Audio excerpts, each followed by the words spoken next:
नमस्कार दोस्तों, PD India YouTube मंच पर आपका हार्दिक स्वागत है। मैं कुमार वेग। बड़ी खबर आ रही है चुनाव आयोग को लेकर। चुनाव जो है सभी पार्टियां अपनी तैयारी कर रही थी और जो है चुनाव 13 तारीख को 13 नवंबर को यानी वोटिंग होनी थी। आज से 5-6 दिन बाद ही वोटिंग हो जाती, लेकिन चुनाव आयोग ने एक बड़ा फैसला लेते हुए जो है बहुत बड़ा निर्णय ले लिया।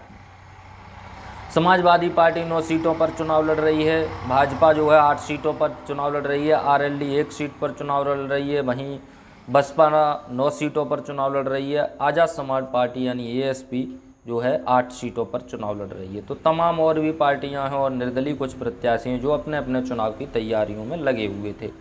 लेकिन अब चुनाव आयोग ने एक लेटर जारी करते हुए कहा है कि ये चुनाव अब जो है 13 नवंबर को नहीं बल्कि 20 नवंबर को चुनाव अब होगा। अब इसका मामला क्या है, क्यों होगा? चुनाव आयोग ने जैसे ही ये चिट्ठी जारी की तो विपक्षी दलों ने हमला बोल दिया और कहा बीजेपी डर गई है और जो है बीजेपी और उसके सहयोगी दल जो है चुनाव नहीं चाहते, उनकी चुनाव में हार देखते हुए ये निर्णय लिया गया।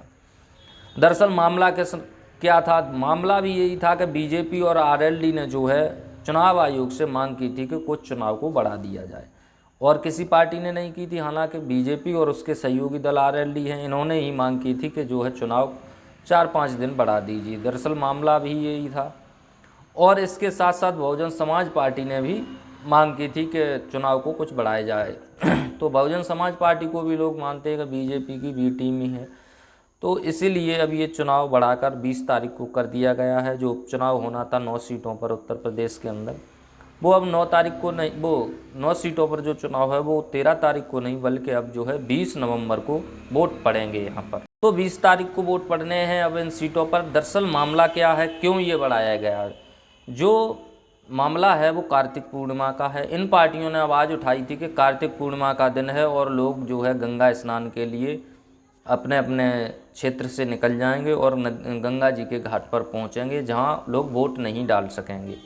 तो इसलिए आरएलडी हो, मायावती हो और बीजेपी ने ये मांग उठाई थी कि जो पवित्र दिन है इसलिए वोट कम पड़ने की आशंका है, इसलिए इस चुनाव को आगे बढ़ा दिया जाए। लेकिन इसका प्रभाव भी कोई ज़्यादा नहीं है। आप प्रयागराज में देख लीजिए और जो है जो आरएलडी लड़ रही है मीरापुर में, यहाँ 2-4 जगह 2-3 सीटों पर तो इसका प्रभाव कुछ था, लेकिन जो है तीनों प्रदेशों में जो है चुनाव आगे बढ़ा दिया गया और चुनाव आयोग ने एक चिट्ठी जारी करते हुए चुनाव 20 नवंबर को कर दिया है। हालांकि अब देखना है, सभी पार्टियां अपनी अपनी तैयारियों में थीं। कुछ प्रत्याशियों को ये भी लग रहा था कि उनको टाइम कम मिला है तो टाइम भी बढ़ जाएगा, लेकिन इसको लेकर चंद्रशेखर आज़ाद हों, अखिलेश यादव हैं, बहुत आक्रामक हो गए और बीजेपी पर हमलावर हो गए। उन्होंने अपने एक्स पर और फेसबुक पर भी लिखा कि आप जितना भी आगे बढ़ाइए, चाहे जैसे आपने वो चुनाव अयोध्या का मिल्कीपुर का टाल दिया, कुछ भी करिए लेकिन आपको चुनाव हारना ही है। तो इस तरीके से अखिलेश यादव ने भी पोस्ट किया और चंद्रशेखर आज़ाद रावण हैं, उन्होंने भी बीजेपी पर हमला किया है। तो आपको क्या लगता है, चुनाव आगे बढ़ाने से किसको फ़ायदा होगा, क्या होगा? कमेंट में ज़रूर बताएं। पीडी इंडिया चैनल पर नए हैं तो कृपया चैनल को सब्सक्राइब करें। वीडियो अच्छी लगी तो वीडियो को लाइक करें। धन्यवाद।